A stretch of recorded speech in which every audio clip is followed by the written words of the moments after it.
I'm Bruce Buffer. It's time for the Anthony Gorgano Show! Live from the Xfinity remote studio, which is my house. Well, good morning. Happy snow day. It is a snow day across the Delaware Valley. And what a horrible couple days, man. It's freezing. There's all kinds of issues. Snow, ice everywhere. And then as we're coming on, I get a text from my buddy, AccuVinny, right? So my buddy reads all the weather models. He's obsessed with the weather. He's very good at it. And his name's Vinny, so I call him AccuVinny. And AccuVinny says, oh, yeah, we're going to have a nor'easter hit us next weekend. And it could be bigger. Next weekend, even bigger. Next, in the Saturday and Sunday. And then the worst is, it doesn't get out of the 20s all week until like Friday. Oh, God. Anyway, I hope everybody's cozy and safe. That's the most important thing. We all watched football yesterday, and it was,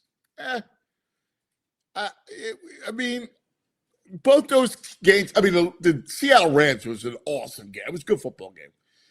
But it was hard. I don't know about you guys, but it was hard to watch. Again, maybe we're spoiled, after last year's run and, a couple years ago, another run to the Super Bowl. So I'm watching these teams. And look, Rams and Seattle deserved it. I thought they were the best two teams. New England, Denver, I like the snow. I know VG's going to get on and start talking dome because of the weather shift, and the game got, all of a sudden slowed into a halt. I thought it was fun. To me, that's January football, man. It's part of the weather. So I liked it. I liked it. I'm just sad that it's the Super Bowl, and here we are, another season in the books. There's a couple issues, though, that I want to get to, and it really has to do with the franchise quarterback. Look at the quarterbacks that you see. You got Drake May, a rookie, and you got Sam Darnold, a journeyman, right? Everybody, Sam Darnold stinks. He can't get the big game. How many times did we all utter, well, I'm not afraid of Darnold? Well, he was spectacular last night. Utterly spectacular. He made some great throws. He's thrown for 340. He looked great. And it's so interesting when we think about quarterback play and what we expect. Like, you look at it, and here he is, Sam Darnold. Brock Purdy was in his Super Bowl not too long ago, right? Like, we all think about franchise quarterback, but other than Brady and Mahomes, Josh Allen hasn't been to a Super Bowl. Lamar Jackson hasn't been to a Super Bowl. Burrow, we got to the one. These are elite QBs, and they're not there, right? They haven't gotten there. Pretty interesting. So we'll dive into that. I gotta give props to the Flyers for Friday night. What a win! I love that game at Colorado. It was awesome. The Avalanche are off to an incredible start. They just don't lose. And here come the Flyers. And it was Tippett at the hat trick. Michkov, sneaky. He's getting hot. Matt May, I can feel it. He had 7 shots against Utah. And 7 shots on goal. And then he had another 5. And then the goal and the assist, or the 2 goals and the assist on Friday night against Colorado. Great sign. So listen, I love, what a game, man. That was a great trip. I know the Utah thing and the way it ended, they should have won half the way. But it was, what a great win. They're back at it tonight against the Isle, so we'll discuss that. Lots to get into today on a Monday. a snow day. I got my coffee. It's weird being at home. I don't know about you guys. Like, it just doesn't feel right. But hey, I can get used to it, especially if I was, in Italy. Good morning, VG. Good morning. Is it a good morning though? I What hate do you to say there, VG? Are you muted? I think you're muted. No, am I muted? I don't think so. I believe got you me? are muted. All right, I'll keep talking. Checking 1, 2. Because I don't see Hello. now it could be me because I'm the idiot here. All right, they say they can hear me. Idiot, I'm so looking at it the could chat. be They say they me, can hear me. So how do we do a show? but when I you don't can't hear my me? boy. What's up, chat? What's up, people? I hate this weather. I can't wait to complain about it to Anthony. I hate the game. The early game stunk. I don't hear you, VG. I don't know, man. I need my Jules to come out. Help us, Jules. Help us. Okay, can you hear me? I can hear you, Jewel. Okay, all right. I'm gonna have to tell him if he can hear you. All right, I'm gonna tell him. I'm going to mime. He hates my mime. first. I thought it was all good, VG. I thought it was all good. Where's the box? I thought it was great. Look at VG's going to be a mime. I hate mimes. I thought it was all good. No glitches. Anyone who likes this weather is a psycho. I get it if you got no responsibility. Yes.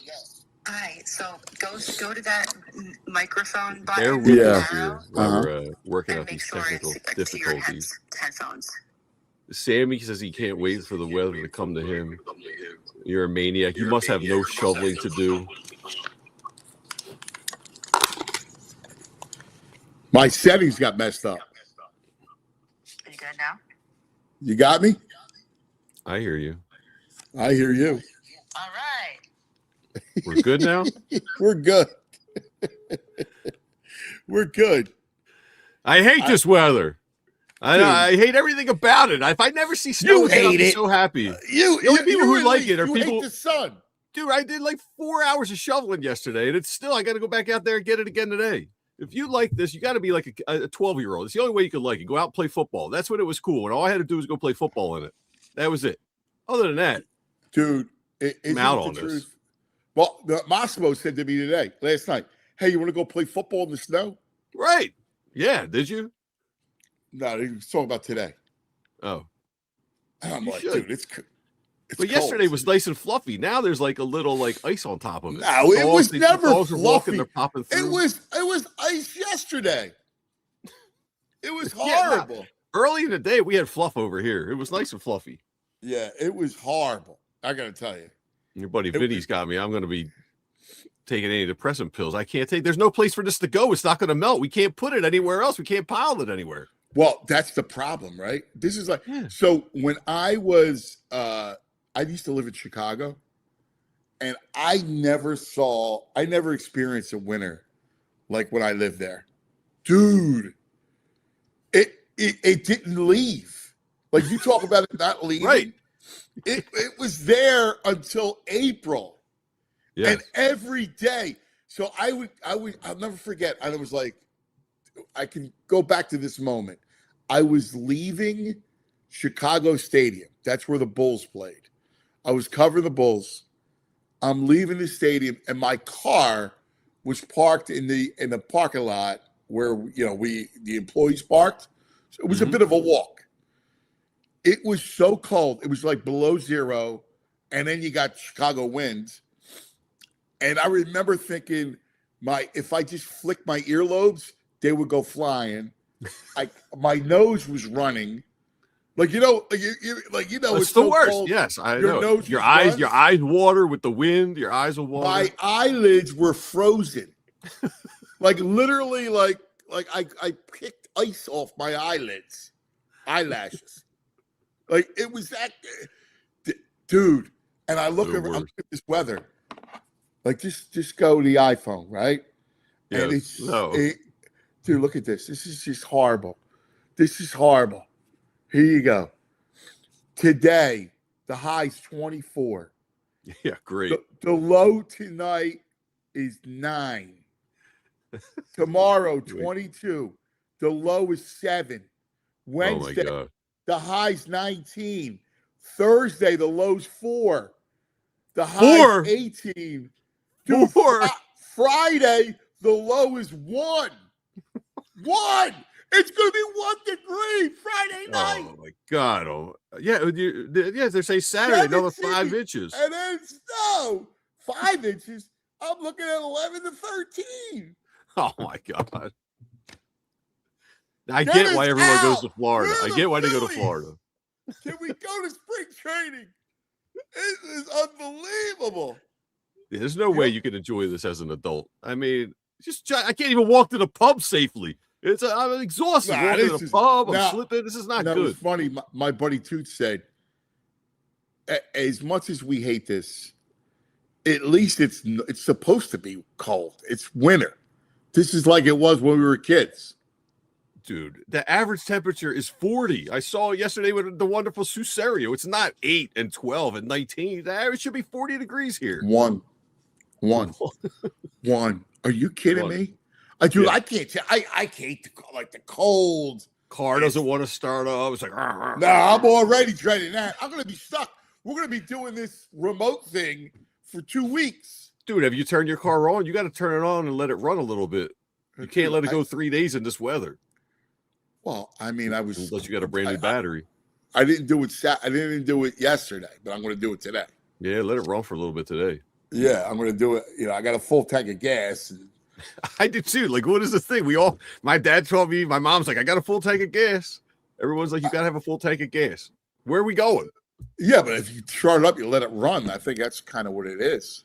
Is it? I guess. I don't know. I thought it was like maybe there's everyone's like the disaster. Everyone's running at a gas station and we're prepared. Where are you going to go? I know. Dude, they haven't plowed the city. 3rd Street's not plowed at all. That's a bus route. It's an emergency route. There's no plowing going on right now in the city. I don't know what they're waiting for. What was the final total in the city? I don't know, but my alley got about 11. But there could have been like some wind blowing it up, but it was a lot, man. Yeah, well, there's definitely some drifts. Like there's some big time drifts. It's unbelievable, dude. Like this stuff is crazy. So cold, and my one dog loves it. He just wants to go out and run around. He's pulling me. The Pagan's trying not to fall over. It's just this is not what people our age are made for. This is why we all go to warm weather when we get old. Yeah. It's just brutal. Yeah, it is brutal. The wind. My gloves don't work with the wind. They give me like 20 minutes, and then my fingers feel like they're falling off. What? There's nothing like, seriously, how that feels? That's the worst. Oh, and the Pagan's got some weird, I don't know. It's not weird because a lot of people have it. I guess Raynaud's syndrome, where like if her hands are exposed to the cold, her one finger goes like 10 shades whiter than me, dude. It's like a dead finger. She's got that. It's wild. It's crazy. Yeah. She'll be in the supermarket, and all of a sudden, her hands just turn white. Like, like you think I'm white, but that is like, whoa. Yeah, no, white. You're like a pinkish hue. I got a nice pink light on me today. I'm trying to color myself up a little bit. Yeah, you are, dude. You are transparent. you need translucent. Melatonin. Like you are jellyfish. Yeah, you are. All right. What'd you think of the game? You said it.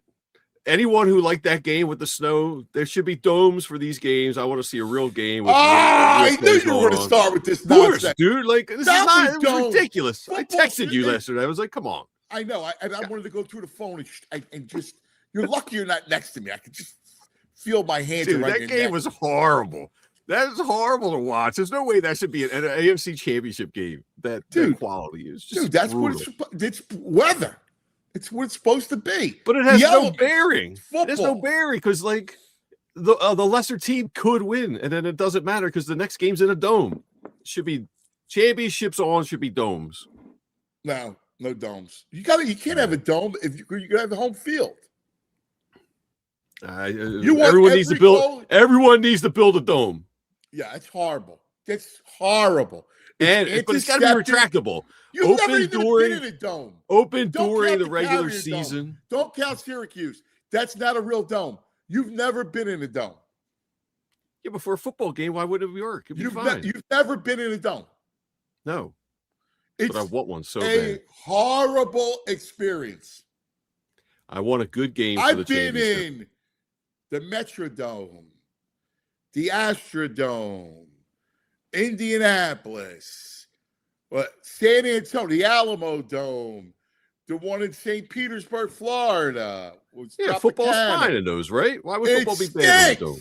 It stinks. The quality of play was just terrible with the weather. The quality of play was terrible. It's football, man. It's great. The elements. How do you not enjoy that? You didn't like our snow game against the Rams? Yeah, it was fine. We won. There was actually two teams playing, though. They were actually putting up points. Those teams were terrible yesterday. Well, and that's another thing. Like the quality of teams. They would be terrible whether it's a dome or not a dome. They're not good. I know. The first half when there was no elements and it was sunny out, they weren't good. Stidham wasn't good. And he came out okay. What's that? He came out okay, Stidham. He did one throw. He stinks. Everyone was telling me he was going to be. Everyone was like, "Oh, just wait. He's going to surprise you. He's going to surprise you." Well, I thought so too. But Sean Payton, by the way, these coaches, it's nuts. They wound up letting some nerd erase every way you say it. The way you say the word nerd. They did. They let a nerd. Yeah, I feel like I'm rewatching Revenge of the Nerds, and you're that one guy. Nerd. You're like the guy in Revenge of the Nerds back in the 80s movie. Some nerd. You just want to squeeze his neck and pop his head. Yeah. They let them forget everything they know about football. You got a backup quarterback. Your defense is balling out. You're an underdog. Why don't you kick the field goal to go up 10-0? I don't know that. That was a problem. No, the point is that they let the nerd let them forget about football and momentum and the idea that everyth's not built off a spreadsheet. And then they couldn't kick a field goal to save their lives. Will Lutz couldn't make anything once the weather turned. All more of a reason why. Like, imagine if it's 10-10, what that's like. Right. And someone should just say, hey, the weather's going to turn. Some weather nerd should be like, yo, the weather's going to turn and get the points while we can get them. Yeah, but I don't know that. Here's the problem. I don't know that that's possible. Because Denver weather turns quickly. Like sometimes it's like impossible to forecast them. You remember Rocky's game? Oh, I know. I've been out there. It's been nuts. Like I've been out there when all of a sudden it was 78 degrees and it dropped 30 degrees in 45 minutes. All right. I've never been to Denver either, so I don't know. But I know here at least, you got like a half-hour warning that there's something. No, there's no window. There's no window. It could change pretty. It could change pretty. Oh my God, AccuVinny said. Stop it, AccuVinny. I saw one model that said that we could get 3 feet. Dude, there will be piles of snow in like Walmart's parking lot till July if that happens. If we got AccuVinny may have to go into Baxter, dude. We're not speaking into Baxter today. Oh my God. 3 feet. Oh. Yeah, you're getting some Colby Colb's saying you're right about the weather out there. Changes on a dime, drop of a hat. Yeah. Well, you don't. I mean, you argue about it. You've never been in a dome and you've never been to Denver, but you want to argue. Listen, I understand your point is valid about the dome of basketball, but watching a football game at the Carrier Dome, why is it any different than watching a football game at a Superdome? It's cavernous. It's horrible. Horrible. Yeah, they can make a dome more intimate these days. No, I trust the nerd architect. First of all, it's football. You want the elements. That's the point of football. We need to move on as a society with that. You go eat meat. If you eat some meat, maybe you'll actually come to your senses. Oh man, I had a nice crock pot of plant-based meatballs and some marinara yesterday. Plant-based meatballs. You're delicious. Disgusting. You're disgusting. All right, let's take a quick TO because I want to get a football guy up here. Enough of you already. I got EJ coming up, so I'm looking forward to talking to EJ. We'll get to EJ and bat around. What's going on with the search? The search. Dude, this search is really like it's letting you know that maybe the Eagles aren't what I think they are. When I said that, everybody got mad at me. Oh, no, I saw a plum job. I heard someone yesterday say, well, this is what they do. They always like to interview 8, 9, 10 people to take people's opinions and stuff. I'm thinking, this is not by choice. This is not by choice. Actually, it's not true. When they hired Sirianni, they got turned down 7 times. Yeah, it's not by choice that they interviewed 8 right. people. They got turned down 7 times. Right. All right. Let's take a quick TO and talk about our friends. Let's talk about, the Bet Park Sportsbook online casino app. Join me, get some skin in the game. We got an afternoon basketball game. Sixers in Charlotte. Yeah. How about it? Look at that. Sixers getting 3. Sixers getting 3 in Charlotte. Look at that. That's awesome, dude. Snowbound hoops. I can do that. Seattle is a 3-point favorite against New England. I got 5 on the Bet Parks. It must have just shot up because my man sent me the thing. The over/under is 46. Yep, I think. Still there. I mean, the early thing is you got to go Seattle. Get up to $1,000 casino bonus back if you're down the first 24 hours, plus an additional $50 casino bonus on triple cash eruption. BetParks.com has all the details. You got to be 21 in PA, New Jersey, Maryland, Michigan. BetParks.com has all the details. Gambling problem? Please call 1-800-GAMBLER.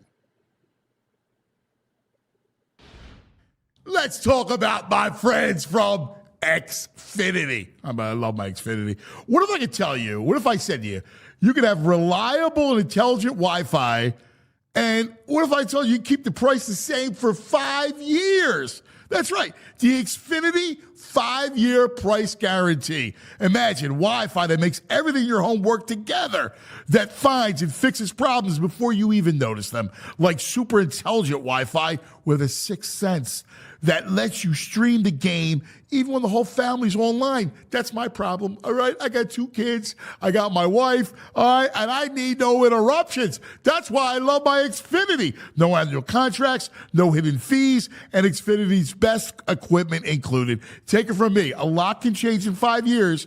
Championships are won, records are broken, but your Wi-Fi, it should stay reliable. Lock in your price and unlock possibilities with Xfinity. Learn more at Xfinity.com. Xfinity, imagine that. Restrictions apply.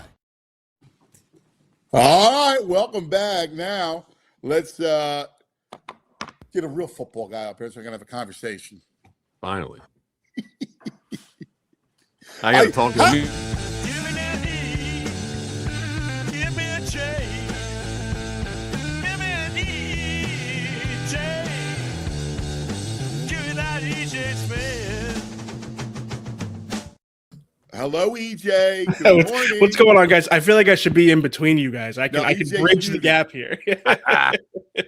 We can talk some There you football. go. We can talk some Yeah, Hendricks. Jewel. Everybody will be happy. Yeah. Now, is that Oh, EJ mute or is that me? Oh no! Can you hear I me? hear I can hear EJ. EJ. Okay. I yeah. hear EJ. You hear EJ? I don't Yes. hear EJ. EJ, we need to talk too because I made a fatal error. I had enjoyed my waffles yesterday as you did. Okay. Yes. Then this morning, I didn't check the levels of syrup in my house. Oh, that is. You're an idiot. Yeah, I know. I couldn't do them again today. I got to go walk to get a new bottle today. You Oh, got man. no syrup, Mr. Waffle. You're like the Waffle House, and you I have know. no syrup. Felt like such an idiot when I was like, this is going to be my last waffles of the weekend until I get one. Oh, that's Running out of weak. syrup, running out of That's ketchup. I Nothing gotta worse. hear EJ. Oh, I grabbed the ketchup. I did grab extra ketchup because I was like, I'm going to make some fries or just whatever. I just got to have Yeah. extra ketchup. in Make the house. fries. You make fries? Yeah, the air fryer, man. Yeah. You don't do air fryer fries? Can't knock it. No. There's no guilt. The waistline likes it. There's nothing deep for us. It's perfect, man. All right. EJ, You got me, cuz? Conduct the interview while I go to Jules. All right. all right. EJ, I saw you. You did some shuffling yesterday. Yeah, I heard Send me you a say video of you playing a little music. Yeah, no, I heard you say you had like 4 hours of shoveling. I felt like, I was in the trenches or something yesterday with all this shoveling we had to do. And Never stopped. I agree with you. It was powdery at first. Like my first 2 times out, easy, just clear up, no problem. The final 2, that layer of ice on the top, it was like, I was like, am I getting tired or is this snow getting heavier? Yeah. I haven't even done once the game started at 3 o'clock on, I just let it accumulate. Yeah. So I got to go out there later today. It's going to be heavy. I can tell. Yeah, but say I got one more round to go after this. So yeah, no, my back, I'm getting old, man. My back is starting to complain. It's like, not as easy as it used to be. What did you think about that early game yesterday? I can't get on board with the dome talk. I like a snow football game. I think I understand like objectively what you're saying about, You didn't enjoy that game yesterday. What's that? You didn't enjoy that game yesterday. I did. I'm romantic about football. So I love a snow game. I like the drama that it adds. So no, I enjoy both of the games, The night game was probably a little bit more like, I felt like I got a little bit more locked into that one, but no, I thought both of them were good games. So frustrating as an Eagles fan, because if you get to whoever wins the NFC, those AFC teams stink. Stink, but it just seems like this was a year the Eagles, they could have just got it right. This could have been back-to-backer. Yeah, no, and the thing that jumps out to me is, and we'll see how we talk about Drake May a few years from now. Obviously, he's an MVP candidate. He's had a great year. But when you look at the last decade of Super Bowl winners, it's very rare that it's not, or that it wasn't historically Tom Brady, Peyton Manning, or Patrick Mahomes, right? So, we're still kind of waiting to see who that next, trio of quarterbacks is going to be that dominate Super Bowls. But this kind of does feel like a year where it's going to be about the strength of a roster.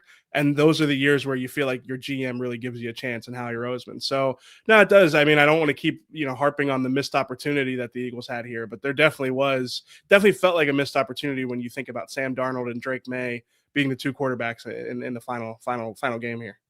Dude, how does Sam Darnold? Once the fourth quarter hit, I had a tweet out. I was like, here we go. Sam Darnold's going to be Darnold. And he doesn't. And yeah. I don't know how JSN's open. They scheme him open. He's wide open in the end zone. How do you lose track of him? So, cuz, can you hear me? Because I got a funny story about this. Yeah, I got you. So my dad calls me up. I think it's like the third quarter of the game, and he's like, they ran China and they just dressed it up different. They set it up earlier in the game with JSN in the back. He's just ranting for like 15 minutes. And I'm just sitting there laughing. I'm like, this is a man that just watched the Eagles offense all season, and he's like so excited to watch an offense that is setting things up and, dressing it up. And he was like beside himself with some of the stuff they were running. The Seahawks were running last night. It was such a great display of offense. Yeah. Right. And listen, Darnold played great. He got the ball out. He was accurate. Yeah. But, it was such a great game plan, man. It was such a great game plan. And it shows you, when you have real competent offenses, what you can do. Think about this for a second, EJ. If you got this offense with somebody else running it, yeah. Are you kidding me? With A.J. Brown and Devontae? Devontae, I'll still say, is the most underused entity in the league. Underused player in the league. Oh, absolutely. Back when Cooper Kupp was having those huge seasons with the Rams, I heard from somebody there's no reason Devontae can't do that. If you put Devontae into that Cooper Kupp role, he would be a top 5 receiver in terms of production. He has that ability, he's got the versatility. And, it's funny because we also have evidence. We saw it in college. We saw what it looks like when you got Devontae in motion, you really make him the focal point of the passing game. So now we've talked about it before with this next OC. Devontae has a lot to gain depending on who they bring in here. So where's it stand? What are we hearing? Because, the more I think about Declan Doyle, yeah, I just don't know it's a good idea to bring a 29-year-old, 30-year-old into this situation. Yeah. And if I really don't. I don't know how that's going to work. No, there's a lot of unknown there. I think it really depends on if you trust the Eagles organization to get the answers to those questions. But I don't even know if you can really get a definitive answer on the questions that we have here. You know, whether it's what's he going to be like as a play caller, how is he going to sequence things, how is he going to package it? Really, even the fundamental question: what is his offense going to look like? You know, we have hints from who he's worked with, but we don't know what his core philosophies would be. And then the big one for me is does his personality hold up with Jalen Hurts and Nick Sirianni as part of this picture? You know, even if Sirianni's in the closet, right, EJ? Yeah. I don't even care about him. I care about the quarterback. Sure. Is he going to be able to reach the quarterback? Like, the quarterback has had how many different voices? I mean, it's like 10 in the last 11 years. Right. Think about that. Yeah. No, I mean, and that's what I mean. It's like he's got to be able to go in there and command the room. You know, and the Eagles will have a better sense of that than we will. But it's one thing to feel good about it. It's another, if they hit some, adversity, every season's going to have it. How is he going to be able to navigate that? So I hear you. We're at a point now where none of the candidates will be ideal. Unless, Joe Brady pops up on this candidate list, which hasn't happened yet. I don't think there is somebody that's like, pound the table. That's a home run hire. I mean, listen, I think Kafka would be okay. I mean, am I throwing a parade? But I just need. I'm hoping I just need somebody that's competent that can come in. I think Kafka could be competent. Yeah, I mean, competent, yes, but is he going to be setting things up the way the Seahawks did last night? I don't think so. And I think you can make an argument that offense needs that. It does need it. Right. Yeah. They're going to have personnel turnover to the point where they're going to need to be more creative. It's not two things jumped out at me over the weekend. I'll give our friend BLG some credit here because he pointed this out. The Seahawks aren't turnover averse. They target the middle of the field. They take shots downfield. Sam Darnold turned the ball over plenty in the regular season. So that's a philosophical difference, but they set things up also. So, me, that's the overhaul that we've been talking about. How many times you hear me say it's the cost of doing business? Yeah. All right. That game that Darnold imploded, right, where he threw the 4 picks. Yeah. That game, they only lost by 2 points in that game. It was like, 21-19 or something like 23-21. It was like something like weird score. But, listen, you got to be able to play offense. Yeah. But you got to be able to score inside 2 minutes. They didn't have a 2-minute drill, EJ. They turned them down all season. Yeah. I watched the Rams and I watched Seattle. I mean, they go up and down the field. I see nothing like that. And there's great receivers. Yeah. Oh, it's frustrating. I don't think Nick Sirianni's ever going to get to the other side of the spectrum, like where the Seahawks are at. But I think we can all agree it went too far. I just want him off the spectrum. Yeah. I mean, I don't know where he's at. Yeah. I mean, honestly, I look at them and I go, I don't even understand what they run, what their philosophy is, other than don't turn the ball over, which is stupid. Yeah, it's just that can't be your core philosophy and how you operate offense. I mean, it can be a priority, but the philosophy, the driving thing that you have, I think it's apparent that it was for them this season. You can't play offense that way. No, but the best is they would almost brag about it. Like, right. What? Yeah. Like, what are you talking about? So wait a second. Anybody, I could just go spike the ball to the ground or hand it off 3 yards in a cloud of dust and go no first downs in the second half. But look, I didn't turn the ball over. Yeah, it's kind of like how Vrabel was coaching the end of that game yesterday. Right. But that's like a very specific scenario. The Eagles played like that for halves. It's like 3 and out's not as bad as a turnover. They're better than anything else. Yeah. The more you watch, the more the time goes by and you think about this offense, the more incensed I get. It was just woeful. Yeah. And every week we kind of tricked ourselves into thinking it was going to end and it was going to be something else. Oh, Yeah. once the I mean, I playoffs think they comes, were- they're going to open up the book. It's all going to open up once the playoffs came. We heard that all and year. I think they were doing that internally too. I think that this is the week that Jalen's going to start running. This is the week where we're going to cut it loose. This is they're really close, one block away. We heard all those things all year. So no, they try to convince themselves too. But that's the only thing with like a Kafka hire to me, or if it were Nagy, it's just I think that they need a bigger change than that offensively. I whoever they bring in, you want to feel confident that the person they're bringing in is going to bring in a new system that implements a lot of the things we see from these offenses in the latter rounds of the postseason. Yeah, I agree with that. But you don't have anybody else out there. McDaniel's not taking the job. Dable's not taking the job. Right. Like, you could tell me with Declan Doyle till you're blue in the face. Nobody knows anything about him. And Declan Doyle. I don't know what in the world is he going to be able to reach the quarterback? Is he going to be able to reach the offense? Who knows? Yeah. I mean, until there's a sea change at coach where he's the one that implements things. Like, I can't say it enough, man. Like, he's got to be more than just CEO. It does. Yeah, but if that's the case, then the offense is going to look the way it's looked. So I don't know. Yeah. There's some interesting names that will be available now. Nate Shieldhouse, is out of the playoffs now. So, it'll be interesting to see if the Eagles have him in for an interview. He's another one doesn't have play calling experience, hasn't been.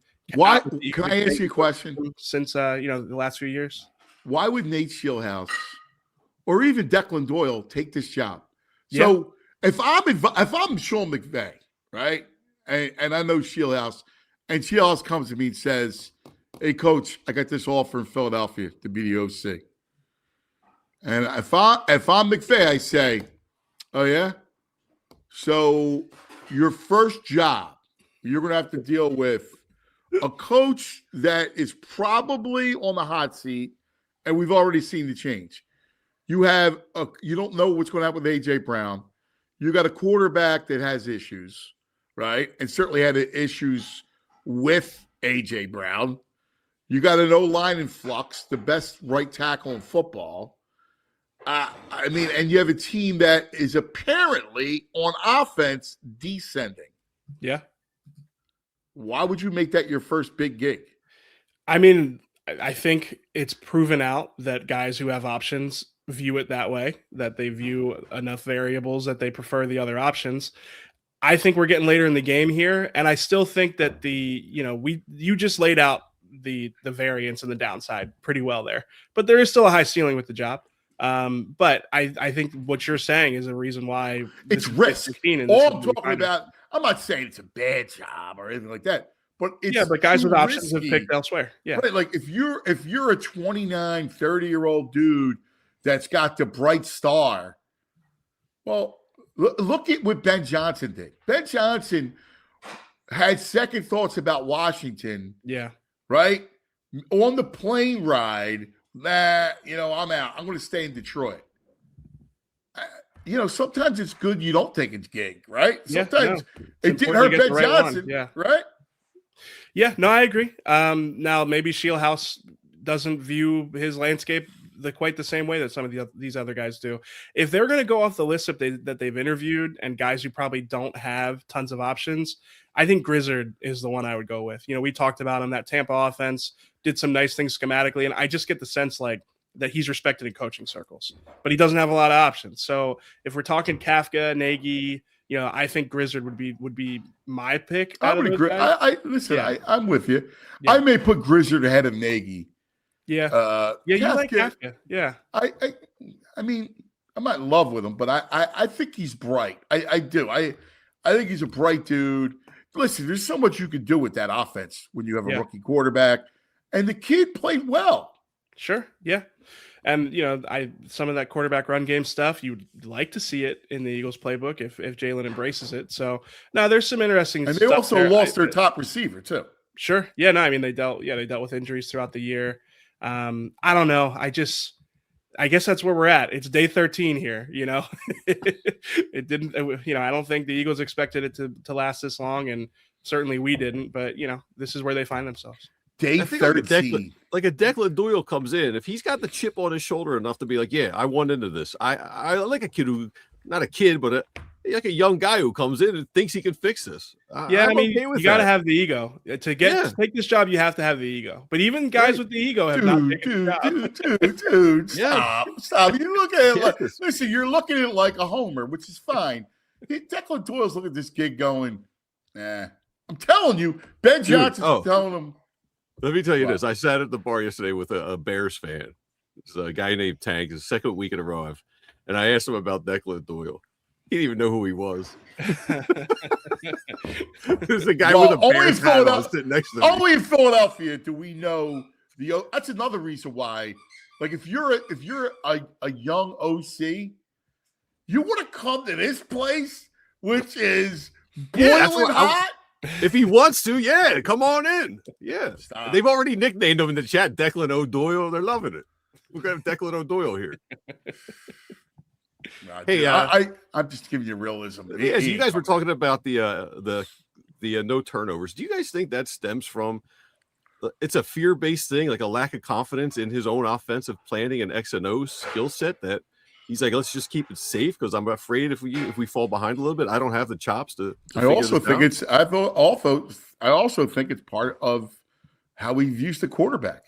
Yeah, and honestly, the way that they've coached the quarterback too. You know, we've talked before on the show about the double negative, where you've got a quarterback that's risk averse because that's how he's been coached to be, and also a coaching staff that is risk averse. So I think it's a lot of. I think they might have. I don't think they might have. I think they have learned the wrong lessons from 2023. You know, that offense wasn't as bad as this year's offense, but when you talk to people about the struggles they had in 2023, it's not really as much about the things that we talk about, where it was like, they couldn't handle the blitz, like those big blitzes they struggled with so much down the stretch, and the defense. They talk about the turnovers. They talk about, when they don't turn the ball over, they win games. And I think we heard that a lot this year. And I think it's a big reason why the offense looked the way it did. It all stems from last year. Yeah. It stems from last year. It stems from the fact that the first 4 games of the season were a nightmare. They had entered last year saying we're going to open up the offense and we're going to throw it. And then when it was interception heavy and the offense wasn't good, the passing game wasn't good, they got freaked out. And all of a sudden, and look, it's one thing that if you're going to hand the ball to Saquon and your own line's rolling, that's a once in a lifetime type of situation, man. Yeah.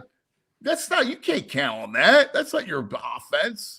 Yeah, especially because they were so explosive in the run game, and that is super rare. You're not going to have – you might have a really good, steady run game, but to have a run game that generates explosives at the clip that they did last year, they really tried to build it out of that, and you can't. I mean, again, that's where the turnover aversion in the pass game comes up. Usually you want to hunt explosives in the pass game, take shots downfield. They haven't done very much of that. So, I don't know. Whoever it's going to be, they have to have, that has to be a part of the equation, especially because you've got Stout. You feel okay about the run game. Obviously it wasn't great this year, but you feel okay about Stout being the author of the run game. You need someone who can pair play action concepts and downfield vertical shots onto that stuff. So I'll ask you, this Super Bowl, it's Darnold versus May. Yeah. All right. We've seen Brock Purdy in the Super Bowl. We've seen a lot of guys, right? Like, is the franchise quarterback overrated? I'm not quite there yet. So VG and I talked about this while you were getting set up here. Yeah. So it's still 7 of the last 10 Super Bowls were won by Mahomes, Brady, or Peyton Manning. So I'm not ready to throw it away, but I do agree with you that this is a year where I'm just asking the question. We'll see. I love a quarterback, right? No, yeah, same. I think I want the quarterback, but yeah, I don't know that you can build it properly, right? Like, it depends. Maybe a few years from now, we look at Drake May differently. We look at him as part of that franchise quarterback mold. But I agree with you right now. It feels like this is one of the years where the other guys win one. And then, but what that means is like, it probably will be a Pat Mahomes, a Josh Allen, a Lamar Jackson in the next few years. I think it'll probably course correct because we've got so much evidence. Like the way that I always do winning Super Bowls, it's like most years, if you don't have one of the 3 best quarterbacks in the NFL, you don't have a chance at it. It's those years in between where your roster has to be strong enough to be opportunistic. And I feel like this is one of those years where you needed to be opportunistic. So I was talking to somebody in the league, right? Mm-hmm. And let me throw this by you guys. And I'm going to throw it to the chat. They're going to get mad at me, but it was a conversation in the league. And it was just a hypothetical. Sure. Because I was talking to, I were texting about the franchise quarterback thing. So, in fact, the guy in the league had exactly what you said. And all I'm doing, it's my belief too, but I'm just really kind of just asking the question. Like, maybe it doesn't, like, maybe you get around it with certain things. Anyway, he says, if I were your boys, I would do whatever I could to go get Burrow. And I said, well, what do you mean? He goes, well, maybe you do Jalen and 2 1s for Joe Burrow. Okay. And you go, done. Wow. Now, he is injury prone, Sure. right? Like, he's gotten hurt. Like, that's something that's real. But I'll ask both you guys, would you do it? Seriously. VG said done already, right? I'm so done with that. Yeah. You would do it? Yeah. All right. It's not even a hesitation. I would be interested. I think, and this is more about, well, it's about both of them. I mean, it's about both the quarterbacks here. I think if Joe Burrow became available, probably 28 teams in the NFL are making that call. I think the Eagles would be one of the teams making that call. If it's straight up Jalen and 2 firsts, I'd be tempted. The 2 1s, you go, listen, obviously you're going to go straight up, but it's the 2 1s you go, if he gets hurt, where am I at? Sure. Yeah. Well, you probably recoup some of that if you trade AJ, but you probably don't trade AJ. No, if you have AJ, sure, you keep AJ. Yeah, no, if you have Joe, you keep AJ. Then the fact that I'm saying I'd be tempted, it really speaks to, is that even enough to get Burrow from Cincinnati? Well, this is what he was being pretty, barroom-esque. Sure. The only way I can give it. Yeah, I thought the same thing. I'm like, really? That's it? Like, I got to give 2 1s is substantial. I get it. Yeah. I don't know. Maybe it's 2 1s and a 2. I don't know. I mean, yeah. Once like a 1 and a 2 and a 1. If the price gets prohibitive, then that's a different conversation. But yeah, first blush, you say Jalen and 2 firsts. Again, I'm not. Listen, I mean, we're not rushing out here saying trade the quarterback, but Burrow is the type of quarterback that if a guy like that becomes available, almost the entire league is going to be interested in him without a doubt. And one other thing about Burrow getting hurt all the time, I mean, he has played behind some really bad offense. Brutal. Yeah. Atrocious. So, yeah. Now, you wonder, right, if you did this line can pass block. It's not a bad pass blocking line. Yeah. Steve can pass block. And then all of a sudden, ball's out. Listen, the stuff that Jalen doesn't do well, Burrow does. Yeah, and that's the stuff that like a Nick Sirianni offense really revolves around, right? Right. Accuracy, timing, stuff like that. So yeah, no, I mean, I get where you're coming from here. Yeah. Well, I don't want Joe Burrow here. I don't want Joe Burrow here to play a Nick Sirianni offense. That's for sure. I still want a new offense coordinator. Yeah, I do too. I would agree with that. But it is interesting.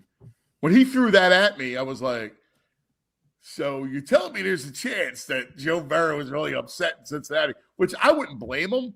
Sure. Like, now's the perfect time. The only thing you worry about is, again, all those, man, he's been battered. Yeah, no, I mean, and that's like they've been philosophically that way, like the way that they built their team. They've not really built up front. I mean, more recently they've addressed it, but I mean, when you look at what he's had, in terms of protection, it would be better here. So, I mean, it'd be an interesting one. I don't know if that's enough though. I think they might have that might be the starting price, but that might not be the actual price for a guy like Burrow. You're giving him a top 12 quarterback plus 2 first-round picks. I mean, no one else in that trade is going to be able to give them a starting quarterback. Well, that's an interesting point, VG, because if you look at all the other teams, like think about who would want Joe Burrow, right? Like, who's close enough to win? Also, you need Joe to be on board with this, right? So Yeah, who's he's got to want to play for Nick.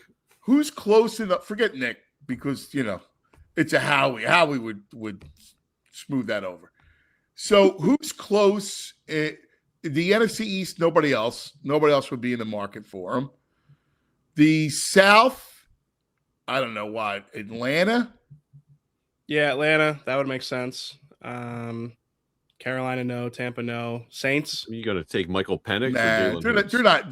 They're not like win now. Yeah. No, they're not. They're not there. The Vikings. You got to take JJ McCarthy over Jalen Hurts. No. Oh, yeah. Vikings would be in. Yeah, for sure. Vikings would be great for them. Yeah, but they're not taking. And I don't think that's the other thing is if a guy like Burrow becomes available, some of these teams that like we're like, oh no, like Green Bay, Detroit. Honestly, like those two teams, they would probably consider it. Like they would probably say, this is a top 3, top 5 quarterback in the NFL. I think a lot of. Could you imagine? By the way, Goff's another one that has been to the Super Bowl with LA. Mm-hmm. Yeah. Could you imagine Burrow in Detroit? Oh, yes, Jameson I can. Williams, I do not want to see that. Gibbs, St. Brown, Laporta. Oh, yeah. If I'm Detroit, it's a great point you bring up, EJ, because if I'm Detroit, if I'm Green Bay, Minnesota, I'm all in on it. Yeah. Now Hurts is. I think. Well, I'll see if you guys agree. Hurts is worth more in a trade than Goff. So yes. I agree. Yeah. Jordan Love and Hurts. Hurts is probably worth more. But I think so. How much younger is Jordan Love than Jalen? I don't know about that. I think they're the same age. Yeah, they're the same age. I think Hurts is worth a little bit more than Love, but I'd say they're comparable in a trade. I'll tell you, around the league, yeah, people like Love. You know it. Oh, I know it. Yeah, I know it. People in Philadelphia would be offended, but Love's got a big. I'm just giving you around the league, and around the league, people like Jordan Love.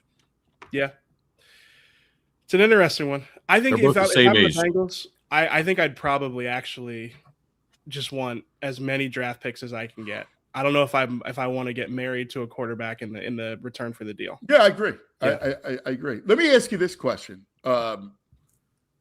why? And the same guy I had this conversation with said, "Well, how come Jalen looked so slower this year? Like he looked beat up and slower this year." Have you heard? Have anybody inside addressed that? Nah, I mean it's not. I don't know if it's a health thing. Obviously, he was healthy. He's dealt with a lot of injuries, but to me, I think it probably speaks to the apprehension. Which I think was apparent. By the end of the season, especially with how often they talked about it, just didn't seem like he was comfortable running very often this year, for whatever reason. Yeah, it was interesting because they brought up the how he looked slow. Yeah, more plodding, and I'm wondering. Was it any injury? Was it, I don't think it was injury this year. Maybe it's residual stuff. Yeah. Like if you think back to 2022 Hurts, and he was not only sturdy, but he was quick. Yeah, and he's powerful in the way he ran. Yeah, man. One cuts where he could just change direction in a hurry. Yeah, no, I mean it's valid. He definitely didn't look the same running, but we had such a low volume of it that I just wonder if there was an apprehension there. All right, since today's trade day, it'll be trade week on the show all week long. The Bill Simmons podcast? Oh yeah, I did see this. Pointed this out. Would you do VJ Edgecombe for Giannis? I'm going to ask you the question, everybody. You're a sports guy. Yeah. So I feel good asking you, EJ. I would not. So as much as I would love Giannis in Philadelphia, the answer is no for me because I don't want the Sixers to up the urgency again. And maybe it's selfish. I just want to enjoy the team a little bit. I don't want to have to feel like if they don't win this year, then they've leveraged everything and they've given up all the future. I honestly think as a Sixers fan, I feel better if they have this new wave with Maxey and VJ as kind of like the insurance policy. Because I got to be honest with you guys, I was watching the Knicks game the other day, and I can't even enjoy Joel being at this level right now. I have so much baggage because I'm just I know it's not going to last, and it makes me sad. It's I can't even sit there and enjoy the heights that he reaches, because it's I don't know. Waiting for the shoe to drop. I mean, listen, I'm with you, EJ. Yeah, I hate that I'm like this, but I'm almost I see he's playing well. Let's just wrap him up till the playoffs. Yeah. Let's just put him away till the playoffs. I don't want anything happening to him. It doesn't fix the third quarter and the rebounding issues. Well, yeah, and that's the thing. You can't rebound. The whole point of Giannis would be, obviously, you got a big, legit power forward. Yeah. And someone who works hard, because they need a work rate guy, a power forward that's going to do the dirty work. So yep. I get it. I like the two kind of paths that they have with the young backcourt. I do too. Yeah. I do too. I love Edgecombe too, because Edgecombe and Maxey, I'd rather take my shot, because if it doesn't work out, what am I looking at? Oh, yeah, exactly. I got lucky with Edgecombe, right? Edgecombe is going to be a star. He's a two-way player. I mean, and Giannis is aging, man. Yeah, and then again, to tie up the two things I said about it, with Embiid's health the way it is, do you really want to push all your chips into this season? Because then it's one Embiid injury, which is honestly something that we've seen so often that it's fair to say it's likely. We are you're leveraging so much into him being healthy for one postseason run. I just wouldn't want to do that. Agreed. EJ, we love you, buddy. What's on tap for you? Well, we're gonna have snowed in Monday here. What are we? The Snowden Spectacular continues at 2 with Bo and me. We're gonna talk OC candidates. We're gonna talk some of the other coaching stuff that happened over the weekend. We're gonna go through a bunch of stuff. So not looking forward to it. Hey, I got before you leave, before that though. Before you guys leave, you guys start off the show with a reference to the play China. They're just running China that your dad mentioned. What the heck is China for a noob like me? So it's funny. My dad actually didn't know this. Fran explained this to me. So China is a corner route, and it's a high-low concept. So China, basically CHI, corner high-low. So So it was the one that they hit in Jigba on. That was the one. Okay. Yeah. Which freed him up. Mm-hmm. Yeah, it freed him up. Because people say all the time, well, how come you don't just blanket JSN? He's always open. Because you scheme him open. Right. That's the thing about the Eagles offense. And when you're running only a handful of your plays, so if you have 300 plays in your playbook and you're only running a small portion of those, less than 10%, what's that tell you? Yeah, it's like giving the defense the answers to the test. So right. Yeah. And then when you put JSN in those high-low concepts, you're making the opposing defender wrong every time. Yep. And if they're going to stick with JSN, then then you're going to have open, easy completions underneath, or just the other guy's going to be open. So and you can see the safety gets turned around, right? You just see what it does to when you're running a real offense, a complex offense, not a high school offense. I mean that's what it was. Yeah. Exactly. The concepts were very stuff that we run, like kid stuff. I mean, elemental is really what elementary is what it is. EJ, we love you, buddy. Yep. Thanks for having me, guys. Thanks, Talk soon. pal. Snow day continues. I love EJ. He's my man. Let's take a quick TO. We'll come back, and the brain will join us to talk about the Super Bowl and everything else. So we got day hoops today. I like it. Hoping I get the shoveling done in time. Today's all about those trade possibilities. We're asked the chat where they are on those two trades. Oh, they are. Well, Julie's got a poll running for the Eagles Jalen Burrows trade, and for VJ, it's overwhelmingly nobody wants Giannis. Nobody wants to give up VJ. Yeah, I don't either. I'm with the chat on this. I think he's too good of a prospect that I don't want to do it. And I can't count on. Yeah. We got 48 votes. 54% yes, 46% no. Closer than I thought it would be. It's pretty interesting. All right. Let's take a quick TO. We'll come right back. Starting off the new year, I'm going to optimize me because I'm going to start taking Mars Men. Why? Because I've been feeling sluggish, and the 40s isn't hitting the same way as my 30s did. And Mars Men gives you the same benefits of optimized testosterone, energy, strength, and focus without shutting down your body. No synthetics, no needles, no dependency. It's like hitting that reset button on the hormone factory instead of shutting it down. And the best part, there's a 90-day money-back guarantee, so there's no risk to you. Worst case, you don't love it, you get your money back. But 91% of users keep using it and keep those high energy levels. For a limited time, our listeners get 50% off for life, plus free shipping and 3 free gifts at mengotomars.com. It's the perfect way to kick off the new year strong. That's mengotomars.com for 50% off and 3 free gifts when you check out. Elkin Chevrolet, run by 3 brothers, real brothers, local guys. They're at the dealership every day, making sure everything's going smooth. And right now, they're lining up deals that are hard to beat. They got a huge inventory of Chevy trucks and SUVs, everything people actually want to drive. Silverados, Colorados, Trailblazers, Equinox, Tahoes, Suburbans, you name it, they got it. And the prices, well, they'll move fast. So if you've been thinking about it, now's the time. Whether you get into the game, getting to work, or just getting out of town for a little bit, you'll drive off in the perfect ride, and it'll be at the perfect price. And here's the thing. Elkins isn't just a one-and-done kind of place. These are the guys you go back to again and again because they treat you right, no runaround, no games, just real people, real deals. Elkins Chevrolet, they're real brothers, real deals, and a whole lot of honking good service going on. It's Route 73 south of Marlton, real easy to get to, right over the bridge. And you know what we say, together, let's drive. Let's drive. Not today. I'm not driving today. I love Elkins, but I'm not driving today. Hey, Scotty G in the chat is saying the NFL Network is reporting that Eagles interviewed former Dolphins OC Frank Smith. I don't know much from about the him. McDaniel tree. I don't know.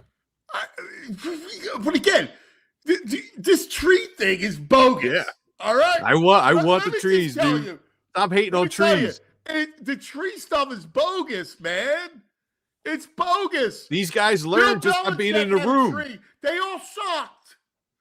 If you're not getting the guy, get the guy. Stop, BG. You're trying to be nuts. Oh man, they learn from these offensive gurus just by osmosis. You're not getting the real guy. No, you can't get the real guy. I need the guy from. I need the guy trees. We're ordering from Temu. I need the Temu McDaniel. Bushes. You get plants. Oh, let me go to our man. Brought to us by the Bet Park Sportsbook online casino app. The ambassador for the app, the brain. Brain. Red, the brain, Feinberg. Brain. Good morning, my brother. Happy snow day. Happy snow day. It's funny. I was supposed to be in Chicago today, and flight got canceled. VG, do you hear him? I hear him. Do you hear me? Every time we get a guest, you drop out. Do you hear me? I hear you, Brain. We have a thing going on right. now in the mornings. When we get a guest, Anthony can't hear the guest at first. I think you got to pop out. Only the bad guests. That's why he doesn't hear me. But anyway, no, I was supposed to go to Chicago today, and had issues with the flight. So I was actually supposed to go to the Lakers Bulls games. Had floor seats. Was really looking forward to going to it. You got floor seats? My buddy has not only does he have floor seats, he has the floor seats like on the 50-yard line, so to speak, like right on the center stripe. What? Like literally, like yeah, and like I was supposed to go, and I was looking forward to it. That's my favorite. For anyone who's never had the chance to do that, you'll know what I'm talking about. For anyone who hasn't, I cannot. Is it the guy you introduced me to? Funny thing is, same first name, Ari, my buddy Ari, but a different Ari. This guy, hedge fund manager, really smart guy, really nice guy, and he was kind enough to invite me to go. And but yeah, the weather it just didn't cooperate. Oh, you know who did cooperate, guys? Was Denver losing between 1 and 5. That did cooperate on a brighter note. That was very good for me. Oh, that's great. Big day for you. Well, I bet 2 teams during the year. Again, I'm pretty humble. But I bet 2 teams during the year. I picked Seattle to play New England in the Super Bowl. Like I said it from week 8 on. I thought that would be the matchup. I bet those teams at crazy odds. You said it with us. I think I had Seattle at 40 and New England at 55. I had New England at 20 to win the AFC. And I made a large bet on Denver instead of taking the money line. I'm like, I think it's going to be New England by 3, 4, you 2, did. Yeah. 1. You got the double. I got the double dip. Yeah, scoring so it was before good. halftime and getting the ticket scored again in the third quarter. So yeah, something like that. It was very, very good. So I felt fortunate. But again, Should we say 6-figure day? Yeah, that was. Woo! That was a good one. It was a good one. It was Way a good to go, one. Braid. Yeah, look, every now and then. But I was before the year. I was all Minnesota Vikings, and that obviously talk about not being close. I'd rather lose that way. We're not even close. But I took a shot on Seattle, and I took a shot on New England, and in this case, look, it happened to go that way. That's great. If you want to do the right thing, Frankie Barber in the chat says he can go tonight to that game. If you want to transfer the tickets to him, he'd be more than happy to take. Listen, I love Frankie. He deserves it. I'll put in a text to my buddy if I don't think he can get there. The flights were canceled, but maybe he's already there. I think he's already there. Yeah. Oh, he's already. Oh, all right. Well, then look, maybe it'll work out. But I was really looking forward to it. I love the NBA floor seats. By the way, guys, that was an interesting question you asked. I don't think, by the way, the Bucks would even consider it. In my opinion, I don't think they would. I think they'd be like, okay, they'd be like Edgecombe, and they'd be waiting to say, okay, keep going. I don't think that would be anywhere. Well, that was on the Bill Simmons podcast? I don't know if you saw it. I love Bill Simmons, but I don't think that's nearly enough to get. Whether you would do it or not, it's a different issue. I wouldn't do it, Brain, because hear me out. I think Edgecombe is a legitimate two-way player, has a big ceiling, right? Yeah, for sure. I bring Giannis in, and look, he's certainly a descending player. I'm married. Yeah, I'm married to Embiid and George, and can I count on those two to gear it up? Because I need everybody playing, not just Maxey. I need those other guys playing in a playoff run. Now, if this was like 2 years ago and I had all of them, I'm going to roll. Yeah, I mean, come on, stop it. Yeah, but no, it's interesting because I actually understand what you're saying. Why you would not want to do it for a multitude of reasons if you're a Philly person, but from Milwaukee's point of view, I don't think that would even be a starter personally. I think. Would you do it? Okay, if I was Milwaukee, not even. If you were the Sixers. Yes, I would do it. Wow. Yeah, I would do it. But I understand why you wouldn't. I totally get why you wouldn't. Like, because you'd be like, it could easily be a house of cards. We're like, what the heck did we do here? George starts to play and B is out. Giannis, you're right. Anthony, you're being fair. Giannis is probably a descending player. And when these injuries happen, it's not usually like Anthony Davis, right? He just always seems to get hurt. Maybe Giannis is heading in that stage of his career. When I say I would do it, I would really need to have a physical checked out on him to see from my doctors if they think that this guy has 5 more pristine years left. If they think he's really a falling health-wise and not what he can't stay healthy, then of course I wouldn't. But I'm saying on its own merits, if I felt he was going to be relatively healthy these next 5 years, yeah, I would just roll the dice to see what happens. Yeah, I hear you. I you know what? I've watched him. He doesn't look like the same player. But part of it, Anthony, could be, in fairness, it could be. I'm just saying he's like in the rest of that team right now. Yeah, he's like the weather is today. That's a dreary situation, and it's probably hard for him to just go into work every day playing with guys. It's just. I think it's a hard situation. I think he easily could be revitalized in the right situation. I think going to Philadelphia would be the right situation for him. Probably not. But I think if he did go to a team that was maybe the right situation, I think you could see a Giannis that was the Giannis that we saw many years. Now, again, how long can that last? He just may be breaking down physically, which is, and again, I understand from a Philadelphia standpoint why you just don't want to go up a 21-year-old or 20. How old is Edgecombe? 19. I don't even know how old he is, but he probably wants 20. versus a 32-year-old who is, forget the back 9, he's probably on the back 3 or 4 of his career. So I totally get why you wouldn't, but I would be like, you know what? Because of Embiid's window, whatever you want to call it, I'd be like, I need like when you're playing a video game, you have the turbo boost. I need a turbo boost, and to me, Giannis would be that turbo boost. Like, all right, listen, either it works or it doesn't, but at least I theoretically have with Maxey and Embiid and Giannis theoretically a big 3 that, if healthy, you can make the argument to compete with anyone, including OKC. Yeah, I think locally, because we're doing a poll right now, is 91% they wouldn't do the deal, and I think it's at a point now where if we win with Embiid, it'd be okay, but people are really looking forward to a future of Maxey and Edgecombe. And look, I totally get it. Sports fans are always partial to the young guy. Like, it's like they're always looking at the future to extend the future. But if not that we care about Milwaukee, if I'm Milwaukee, I would be like, yeah, okay, you're starting out with him. Where were the number ones coming in? Because I would need more than that to give him. Now again, maybe they couldn't get more than that because of the reasons you said. I still think the most likely now he's not going to be traded, right? He's out for 2 months. I would be pretty surprised, right, if he were to be traded. I think the team that makes the most sense. I don't know what they'd have to be able to give for him, but to me, the team that would make the most sense by a zillion is the Knicks. From his point of view, he gets to go to New York. Here's a team. If you pair him with Brunson, dude, I don't know. I agree. I'm with you. And like Cat, I'd run him out of town, not walk him out. I would literally, there'd be limousines getting him out of there. You know what's nuts is that you see Embiid's face light up when he sees Cat. Yeah, he just lights up.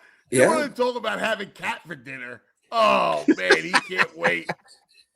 Yeah, well, you're not lying. You're not lying, but it's like that to me would be if the Knicks were ever. But again, like I would, if I'm Milwaukee, I'd a zillion times rather have Edgecombe than Cat. That's why I don't know what the Knicks would be able to give up to get someone like Giannis, because Cat would be the guy who you have to give him up because of the contract. Yeah, right. But then it's like, okay, what are you going to give us that we actually want? I mean, to me, Cat, he's kind of like empty calories, right? I mean, he puts up the good stats and it all looks kind of good, but is he really that good? I mean, he's okay. No. Did you watch that game Saturday? Which one? The Sixers Knicks.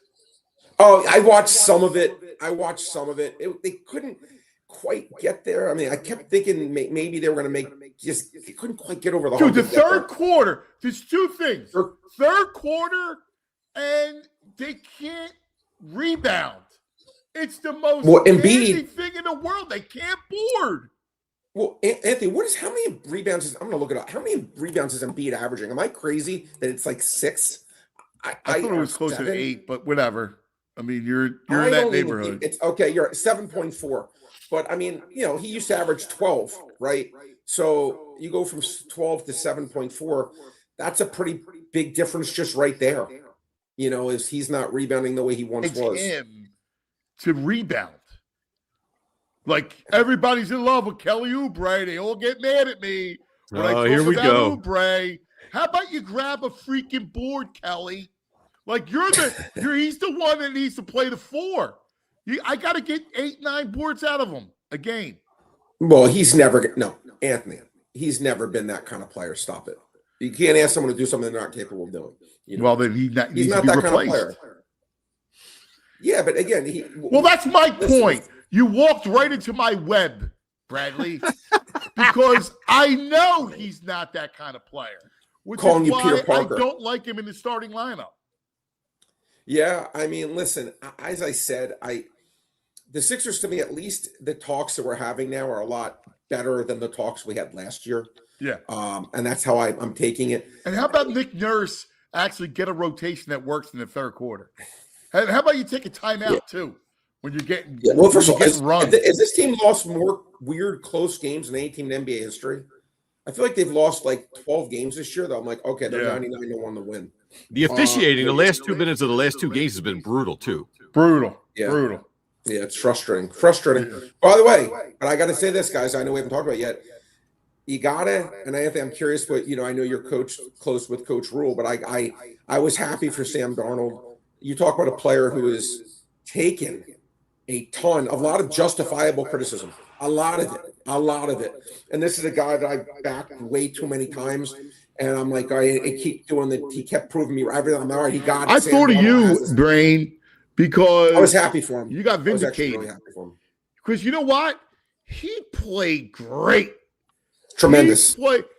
He was not a passenger. He was driving the car. Oh, he was he throw for 340, 330, whatever it was. Yeah. Like you throw for that. And great throw on the money, just dropping dimes. He played great. Well, Anthony, you know what the other thing in BG, what really stood out to me in that game, and you heard like the shock, the true shock of Brady and KB that doing the announcing was when it was perpetually like 2nd and 5. They're like, okay, they're just going to run out the clock here and give them the ball back with 1.5 minutes to go. And McDonald's like, the heck we are. I'm not giving it back to Matt Stafford. I'm throwing the ball here on 2nd down. And the aggressiveness and the faith he showed, and Darnold, who played magnificent, who rewarded that faith in 10x. I was so impressed with the coaching staff for having the guts that, I mean, McVay, you talk about conservative. This guy, McDonald, was like, I'm not going to be conservative. He was awesome. He coached a great game. The ball back to both of them did. Yeah. I'm not giving it back to Stafford because I know what's going to happen. I've seen that book. I've seen that script. I've starred in that script. I don't want to be in that movie again. So he was like, you know what? If I'm going to go down, I'm not just going to go run and punt the way McVay did. I'm going to be like, I'm going to pass the ball against your crappy secondary and get a first down. Yeah. Yeah, I loved it. I loved he showed awesome. And by the way, to play the cup, if it was a legitimate hold, it would have been complete. 100%. 100%. You know, like, you know what? I didn't think Kupp had the first down on that 3rd and 7. When he turns over and holds the nose of the ball up, it looked like it was short. Yeah, I mean, I thought it was short. Now, what's interesting is because they called timeout initially, right? If they challenged it, it would have cost them Tom Brady's hit a second timeout. I didn't know that's how it worked. Because to me, because you call timeout without challenging it. Right, but I'm saying if they just challenged it, that's what I would have done because that would have used your timeout either way. I know. I don't know why he didn't do that. I agree. I watched that replay 65 times plus tax. I think he was short. Yeah. I really think he was short. I do too. And again, now, would you have gone for 4th and 1 at your own 34-yard line? No. Now, that would have been balls that would have been. I couldn't have done that. Right. Not in that situation. That's why. Yeah. Right. That's why I think. Now, we'll never know. We'll never know. Now, maybe that would have been one of those ones that there wasn't even a measurement, which to me was the strange thing. Because every time I watched the replay, now at the way didn't they get a replay assist or something? They got. I don't know, but at the way they kind of extended it, like after he was down, that made it look like it was closer than I think it was. If that makes sense. Yeah. But I thought he was like a legit quarter yard short, and I'm just. I know you couldn't call the second timeout if that was really the rule. Then I'd probably I can't do that as much as I want to. But I always say what guys should do if I'm coaching. This is another little trick that I would do if I was a coach. I'd be like, anytime there's a controversial play, lie down like you're hurt because it'll give me a chance to, you know what I'm saying? Like just pretend you're hurt. Yeah, you're out for one play, whatever. But just pretend you're hurt, and that gives the coaching staff plenty of time to say, okay, it's not the last 2 minutes. You don't lose a timeout. It gives the coaching staff plenty of time to actually say, here's what we want to do. Hey, I'm with you. I love that. Can I tell you a rule I hate? Yeah. The rule that if your knee's in out of bounds without being touched, that you're still like it goes out of bounds. Just stop the clock. Yeah. You wanted to see one more play? Yeah. I did want to see one more play. I actually did want to see one more play. I'm not gonna. I wanted to. I did. I did want want to see to. it. Like, come on, you Yeah, I wanted to out of see one bounds. more play. They changed that rule. It was never like that. If you went out of bounds, Yeah. now you got to be going forward. If you're going backwards, the clock continues. Always a way to keep the clock going. Yeah, you're not lying, Anthony. You're right. And I wanted to see one more play. Felt bad for Stafford. I mean, he played. By the way, who was the cornerback? Wasn't Woolen? Or who was it who committed the taunting penalty? They attacked him the very next play. They should have. I can't stand selfish players. I can't stand it. And when you're playing a team game, you want to be selfish. If you're a golfer or a tennis player, have at it. But when you're a basketball player, a hockey player, a football player, baseball player, and you put in yourself and to be able to laugh at the other team ahead of your team, to me, I have when I say no tolerance for that, zero tolerance for selfishness. And that's being selfish. That's saying, I want for selfish reasons to be able to chirp at you, even though it's bad for my team. I want to be a selfish SOB. I would absolutely want to wring the guy's neck because you're putting your happiness for that instant gratification over everyone in the organization, the fans, the city. Selfish. All right. Quickly, two things. Yep. One, we're going to start up the grind again, where it's you versus VG. Because now that we're in basketball, soon to be baseball, so it's going to be you guys, mano a mano. All right. You can have anything. VG does soccer, hockey, like whatever you want. Great. So we'll do that. Super Bowl. What did it open at? Because it jumped right to 5, right? Yeah. You know what's interesting? Look, I mean, I don't know if you want to talk about my thoughts on this game because I definitely have some strong thoughts. Like the look ahead was 3.5, which I thought was too aggressive.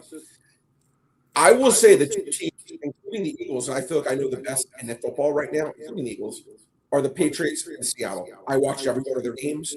I followed them, forget religiously, like double religiously. And I feel like I know these two teams better than the average bear for sure. I personally think these teams are dead even. I would have made this game a pick 'em. I've had these teams ranked right at the top of the food chain. I knew it wouldn't be that. There's two different things. But if I agreed with every line, I would never put in a bet, right? If I thought the line was right every time, I'd have 0 bets. I thought this game should be picked. I think that New England is getting torched because they didn't play well in a snowstorm. And I know May hasn't been great in this postseason. I understand that. But I think these teams are even. To me, this is I've already bet New England, and I will, I have a big position on New England this one. I really would have bet because I have more money on New England with the Super Bowl. I really would have hedged out and taken some Seattle. I can't do it, not at this line. I'm not only not hedging out, I'm betting more on New England because I think this game will be close. I think it'll be tight. I see no reason why Seattle is such a monster favorite here. Wow, interesting. You've been on Seattle all year. But these have been the two teams I've been on, and I think Seattle's terrific. I think they're great. But here's the thing about New England, VG and Anthony, their defense is terrific. Like they've just been swept under the rug how good their defense has been. I think it's going to be hard for Darnold to have success in this game. Yeah. And you know what? Also, VG, I mean, Anthony, you're one of my. I love talking to you. You're a matchup guy, and I'm not saying it's going to work, but I'm saying there's two teams that to me would have maybe given Seattle a little bit of issues on the offensive side of the ball. Denver because of Surtain and the New England because of Gonzalez. Because when I watch Seattle, I'm like, I'm not an X's and O's guy, but I'm like, how can you let JSN get 12 for 180 every game? Like I can't take when I'm watching. I'm like, they scheme it. Like we just got done talking about it. They scheme him open. Like McDonald does such a great job at getting him free. Does. I agree with you. I think New England's going to keep this close. I think their front is good. Actually make it challenging for him. And one thing I'll say is, and Darnold may throw a couple picks. It's my prediction. Well, Anthony, you know how always they say, like in every sport, like it seems like usually like basketball offense always beats defense, like 100% of the time. I don't care how good you are. The better, LeBron James scores against great defenders. Kobe Bryant scored against great defenders. That's just the way it is. But I'll say this: when you have a shutdown corner like Deion Sanders, Darrelle Revis, I very rarely ascertain. I never see those guys get torched. It's always them embarrassing the receiver. So I'm actually thinking this is the one matchup where if Gonzalez is who I think he is, I think JSN may be not the crazy advantage he's in every other game, which is why I think New England has a real chance. Yeah, I think it's their front will pressure Darnold, And I think they can again. I think it's a 50-50 game. I don't even. Again, my numbers. I have these teams dead even. And So, they're going to. This again, is where I they're going know to miss power ratings Charbonnet. wise, it wasn't going to be that. They're going to miss Charbonnet in this game too. So. Yeah, I mean, again, now he played really well yesterday. Walker made a couple great moves. He really did make a couple really nice moves. Yeah, but I agree. You need somebody else. Helani is not Charbonnet. He's a waiver wire player. He's a waiver wire player. He's been waived 12 times, and he's just there for depth. But you're right, and that is a loss. And again, in a game that's a close game, and again, two really good coaches. These guys are going to finish 1-2 in Coach of the Year. I need to see Drake May have a signature moment. I feel like in the games he's played against the Chargers, against the Texans, and against Denver, he's 0 for 3. Okay, he's not had a good game. He's not had a good game yet. He hasn't. All right, but you're right. Real quick, anything today while people are home, snowbound? You know, it's funny, Anthony. My birthday today, so I know. Happy birthday, Brain. I appreciate that. And you know what's funny? I felt bad. I woke up and I let myself sleep in. I'm like, you know what? If my thing got canceled, I'm actually going to sleep in. I usually wake up at the COD, the crack of dawn, doing this stuff. But I'm like, I'm going to actually sleep today. So I gave myself a little bit of a pass. And I have not done any deep dives. And I don't want to give someone something that's disingenuous because I take this stuff seriously. Like if someone takes my picks, I take it like to heart. So I would say I haven't really done a deep dive or even any kind of dive yet. So I would say no. But for the Super Bowl, I do like the Pats getting the points, and it's all right. Well, we'll be talking more about that stuff. Listen, enjoy your birthday, buddy. You're going to go down on the beach today or what? Maybe. Maybe so. I have to play it out. We'll see what I'm going to do. But maybe start working and hopefully getting a couple NBA stuff in. Maybe that'll be my birthday present. Relax. Enjoy yourself, buddy. Yeah. Thanks, appreciate you both. Be good, appreciate guys. it, pal. There he is. The Brain. We love the Brain. How about him? Today? He's the best, isn't he? Yeah, I didn't know. I love it. It's joined us on his birthday. He was looking good in the all white. All right.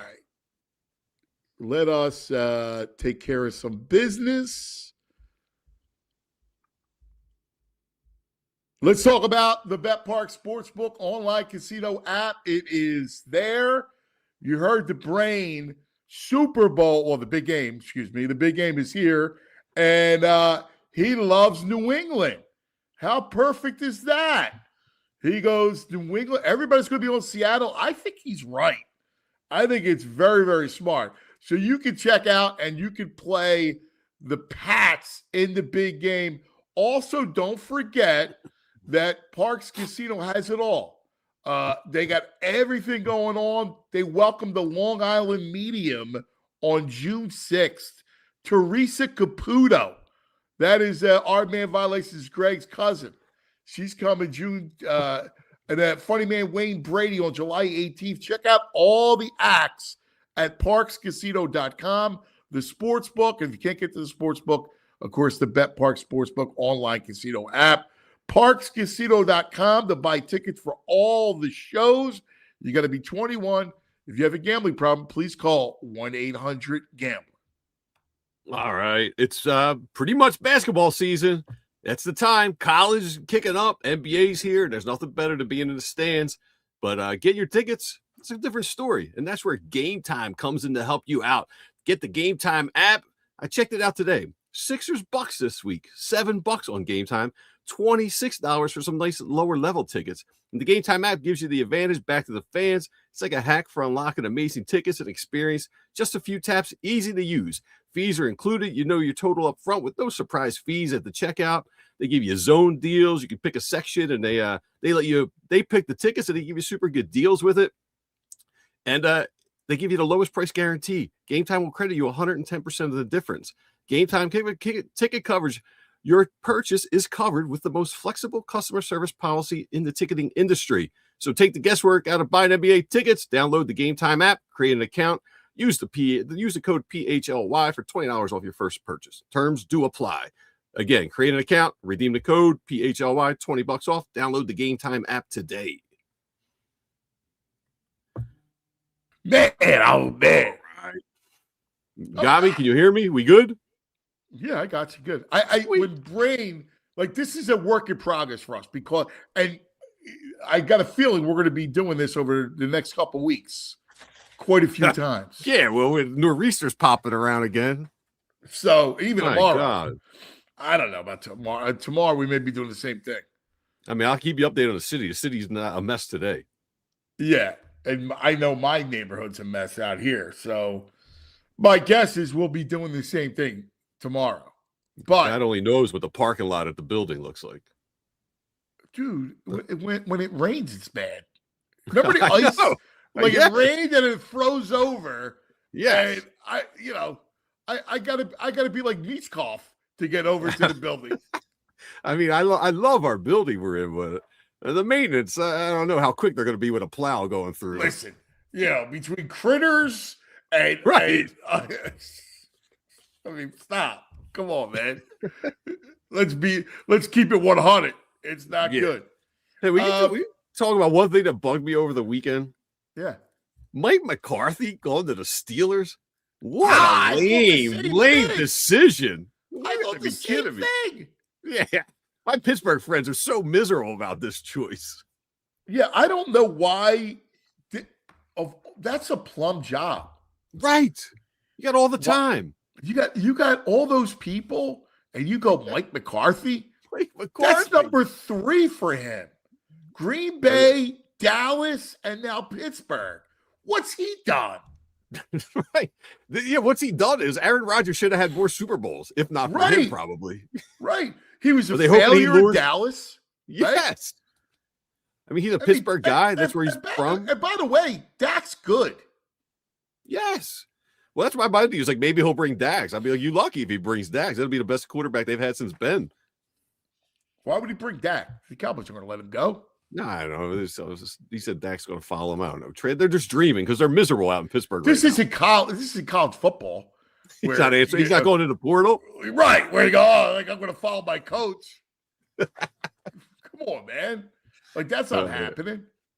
Yeah, TM in the chat saying Rooney must love those 8-9 win seasons. Really? That's what McCarthy is. He's so right. Milk toast, like, ugh, boy. Yeah, the ceiling on him is low. Yes. I agree. I can't believe it. Like, here's something. Like, that's where, like, a Declan Doyle, if you're going to go all in, you go, hey, let me be early on a guy, or Shieldhouse. Let me be early on a guy and give him the program. Right? Because Mike, I'm a big Tom. I love Tomlin. He was a young dude when he got the job. He was like in his 30s. Yeah. I think he was the youngest head coach when he first got hired. Yeah. I mean, like, and again, you got it right. Now you're going to go with McCarthy? And they unearthed like a nugget, like a young guy. Yeah. And they pulled this old retread who's been so mediocre for the last decade. You know what's funny? Because Baldy had heard they were leaning towards what's his face from University of Miami. Oh, right. Yeah. And I thought that was a good hire. Because he translates to the NFL in my eyes. Yeah. Like a Joe Brady. Like, I don't know. I don't know about Brady. Everybody likes Brady. I hear other things. About Brady. Yeah. I mean, all right. Remember, he was the OC under Matt Rule. Hmm. Yeah. All right. So yeah, you hear better things than I do. But, I just Cowboys. find it. It was horrible. It's a mediocre sign. I was someone in the chat was just saying, mentioning how the Cowboys took Christian Parker from us. I like Christian Parker. Yeah. And I like Clint Hurt. And I think Clint Hurt's going to get, there's a chance we lose both those guys. Thank God. Christian Parker is a good coach, dude. I know him and Clint Hurt are two good coaches. They would be losses. Two young guys. They're both all pros. Yeah. They would be losses. Yeah. Dude, real quick. And then I'm going to go to Murph because I think we got Murph. Not for nothing. But that game Saturday drove me nuts. Sixers the basketball game? Yeah. Yeah. That's what they do. The third quarter is just ridiculous. I don't know how it happens or why it happens. I don't think anyone does. I read our guys. Nick Nurse? Like Nick Nurse drives me insane, dude. You hate him, dude. He just pokes you the entire game. He just pokes you. He does. Like his rotations, I disagree with. What he looks like on defense. I just trying to figure the guy out, man. Like that's a bad loss. I'm sorry, it's a bad loss. It is a bad loss. And you and I had texted. I think that the final foul trouble, right? So yeah. Cat did nothing. He was in foul trouble the whole game. And B was dominant. And you wasted it all. I hear you. And I was disappointed. We texted the final 10 seconds or whatever. They had no play set up. I know they had no timeouts, but they were reviewing a call. You know, just pull the guys over and give them an idea of what to do. Dude, you do it all the time. Yeah. I do it my AJ, come here, hurry up. Right. Yeah. AJ, hurry up, get over here. We're gonna run Duke. All right, we're running Duke, AJ. Yeah, he's busy yakking it up with the officials. I mean, come on. You hate him more than I do. I still believe. I feel like he seemed like an X and O's guy. I know, Perry. Maybe he is a fraud. Oh my God. But X, I don't see it. I know, but we used to see it in Toronto. He's as X and O as Sirianni is. No, stop. I mean, what's he done? You go, wow. Like, I remember Larry Brown. That's a great coach. He was just a great coach. Larry Brown would win you get, like, Larry Brown had a plan. You think this dude has a plan? I want to believe that, and I don't know. Maybe Larry Brown struggles with Embiid in this NBA. Maybe he's hard to coach. Maybe it's hard to coach. Again, I'm just bringing up Larry Brown as a tactician. Yeah, I understand. Nick Nurse is not a Larry Brown. Let's say that. I mean, not a tactician. He's not a tactician. This guy. Didn't you think he was though? When we used to play him in Toronto, didn't you think he was a tactician? Yeah, but again, if you don't know the guy, you don't know. You know. What do I know? 4 times. Yeah, I know. You know, I'm not diving deep into what he's doing.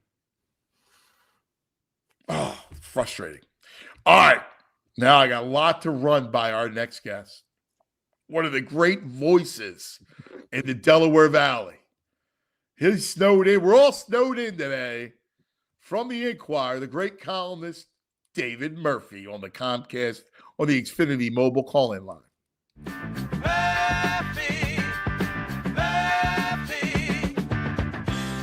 It's time for our man, David Murphy. Hello, Murph. Hey, what's up, guys? What's up, Murph? How we doing? Look at you. Look good. You're all relaxed. I'm trying to find. I lost my. You're like me. I'm going my winter beard. I lost. I don't know about you guys, but my computer, I have like a million different tabs open in like 8 different programs, and if you like lose the one that's on top, sometimes I just can't find it. So I can't find the video feed of you guys. So I'm just talking. Right now, I'm talking to PhiladelphiaEagles.com. So stop it, Bert. I'll find it. Is that just a me thing? What? Say again? Is it just a me thing having like a million different browser tabs open? No, it's me too today too, dude. This is last time we went remote. It was a complete disaster. Thanks to Julia, this has not been a complete disaster. It's had snafus, but not bad. Not like to the point where I wanted to throw my headphones. Right. Well, it's hilarious because then I'm like minimizing all the windows, and I'm like, it's like going back through time to see where my brain was going. Here's a Grant Udinski profile. CB West. Everyone's turning down the Browns right now. But anyway, let's go. Let's get to it. All right, I got a couple things. One, let's start with the trade possibilities. This is fascinating to me, right?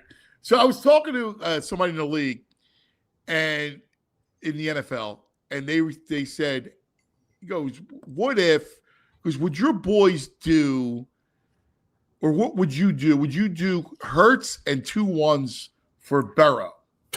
Yeah, what I do. That's what your boys should do. Because he goes, he heard that Burrow is unhappy. Well, Look, I spent probably 5 hours shooting this around with a bunch of people, weeks ago when it first came out that Burrow was, whenever he made that kind of cryptic remark. And I mean, I got to think it would take however many first-round picks you're allowed to trade. Yeah, I mean, you would do Hurts and 2 first, but everyone's going to be interested in Joe Burrow because he's better than everybody's quarterback. And so what you would have is everyone would essentially offer their quarterback, and then however many first-round picks, which would have to be all of them because it would just be an arms race. And then the Bengals would basically be able to pick, like, do we want Caleb Williams and X first-round picks? Do we want Jalen Hurts and X first-round picks? Well, the Bears aren't trading Caleb Williams, but yeah. Why not? But, they would. I mean, you don't think they would trade Caleb Williams straight up? No. Well, I wouldn't do it. You wouldn't? No.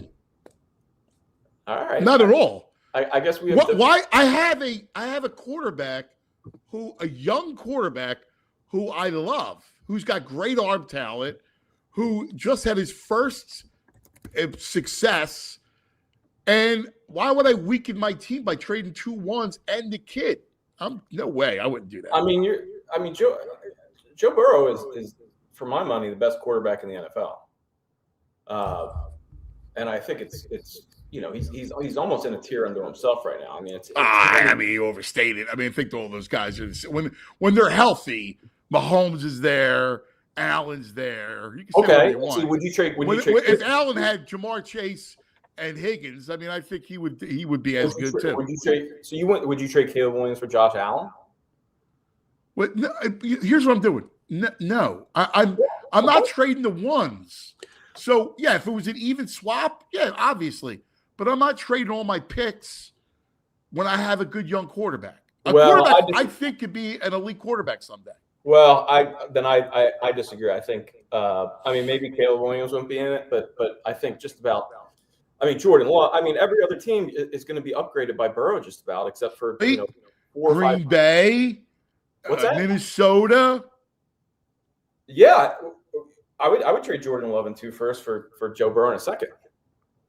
But again, you got to be in a spot too. Like you got to have a great O-line. Like you got to be ready to win now. Right. So what I'm saying is there's going to be multiple teams. The Eagles aren't the only. Like how? Yeah, I agree. I'm just telling you. I had a conversation with a guy in the league who said, and he just threw that out to me. That's all. He's like, "What? Your boy should do this." Yeah, I would do it in a second. And if they asked me to kick in 2 more first-round picks, I probably would because I think that's how good Joe Burrow is. And I think if you put Joe Burrow on this team, you're not going to need. Look, the Rams haven't made a first-round pick since 2018. They've had 1 in 5 years, right?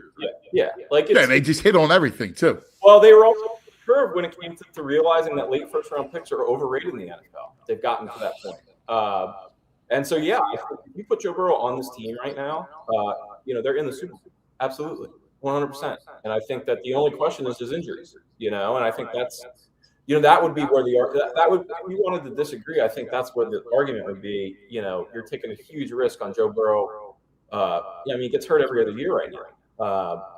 So yeah, I think that's that would be the only thing. But if I'm Howie Roseman, I'm offering a blank check to the Bengals right now, and Jalen Hurts is absolutely involved in that. Yeah. How do you how do you look at the OC? Where are you at now in this as this search goes in and more names come out? Where are we at now? I haven't even. Has anything happened this morning? I haven't. I've been outside shoveling snow for. Was it Frank Smith from? Frank Dolphins? Smith, the Dolphins OC, apparently is being interviewed. Okay. He's under McDaniel. And he was under Mike McDaniel. He was where? Tennessee before? Atlanta? No. He came from he was a Vikings tight ends coach, Chargers run game coordinator, and then Dolphins offensive coordinator. Oh, okay. All right. You're thinking Arthur Smith, who went to Ohio State. Oh, I'm thinking Arthur Smith. Arthur Smith went to Ohio State to become their OC. That's right. Well, that would have been. I'll tell you what. Of any report that I've heard, that was the one that just disturbed me the most. That Arthur Smith was in the running to be offensive coordinator here, and he chose Ohio State. Well, I think it's disturbing on 2 fronts: the fact that the Eagles were interested in hiring him, and the fact that even Arthur Smith wasn't interested in being the offensive coordinator. Right, because he stinks, Arthur Smith. Anyone's offering him an NFL offensive coordinator job again, he should just run to it. But he's not running here. he's your classic like Mike McCarthy. He's like your classic Mike McCarthy offensive coordinator, where he loves tight ends and running the ball. Maybe that fits with these guys, but look, I think we're at the point where you're not going to get a visionary unless you're hiring a backup position coach right now who happens to be the guy. I mean, I think any of these guys who are visionaries, who let's say Shieldhouse is actually, I don't know anything about him. Let's say he is the next McVay. He's not going to take an offensive coordinator job with the Eagles. He'd rather stay with McVay and kind of call his spot the way Ben Johnson did as head coach. And plus, he's getting head coaching nibbles. So I think right now you're at a point where you're just going to get a guy, and it's not going to be a guy who's going to revolutionize anything. It's just going to be a professional with experience, and really, it's going to be on the talent. I think we're losing sight of the talent. As part of this equation. Don't get me wrong. I think Patullo clearly was inexperienced. Clearly, probably wasn't the right guy for the job right now. But I mean, the big issue with this offense is Lane Johnson wasn't there at the end of the season, and Landon Dickerson and Cam Jurgens were only half there, and AJ Brown and Saquon Barkley weren't good enough to make up for it. And that's pretty what it comes down to, and hurts. Well, you did a good piece today. I think it came out this morning, right? About this offseason's about Howie, pretty much finding the right OC, and then this roster needs a lot of key pieces he's got to replace. Yeah, I mean, think about it. Look at let's say Goddard leaves. Who's playing tight end for this team? And even if Goddard comes back, I mean, the guy is moving at 75% of his speed from when he was at his peak. Like, don't get me wrong, he's still a professional and can absolutely, be a solid tight end in the NFL, but it was a question whether he was coming back last year, and he was pretty much a lack of options. Well, he wouldn't have come back if they were trying to draft a tight end. Yeah, and they didn't. They got stuck. So I feel you. The only issue is here. I don't know, Murph, if I agree with you. When I look at it's just the offensive line. I've watched O-lines being banged up across the league. Like when you reach January, your O-line's banged up. I see it everywhere, right? Mm-hmm. The bigger issue is their scheme was awful. It was just flat out terrible. Their coaching is pathetic. What we saw, and you get the Hurts factor too. Well, that's the thing, and I think that's I'm not sitting here. It's not an either or. Like, I'm not sitting here defending the scheme as being brilliant or anything. I'm just saying that I think it wasn't pathetic. It wasn't any of that. It was a combination of the scheme not being good enough, but also the quarterback not being good enough. I mean, if you watch the tape, there are throws all over the place that Jalen Hurts just isn't making. Everyone wants to know why the Eagles don't run deep crosses. They do, and he doesn't throw them because he doesn't want to. He does not like in-breaking routes beyond like 10 or 15 yards down the field. And you're incredibly limited as a play caller. When that's the case. Again, I bring up Goddard. I think the Eagles' offense might have been all right this year if Goddard was just the guy he was in 2022. There's a reason why he had so many targets down the stretch, because there's so much attention paid to Devontae Smith and AJ Brown. You just need a guy who can take advantage of it and exploit it for all it's worth. And they didn't have that guy in Goddard or Jahan Dotson. They just were physically limited to the point where the quarterback has to see it. He does. I'm with you. I think that's. I guess. That's I mean, there are times when, listen. I didn't like the coaching a little bit, but there are times when I know that they're going, all right, look, Goddard's hot. Goddard, you're hot, and then he doesn't throw it to Goddard. Yeah, Yeah, and I think look.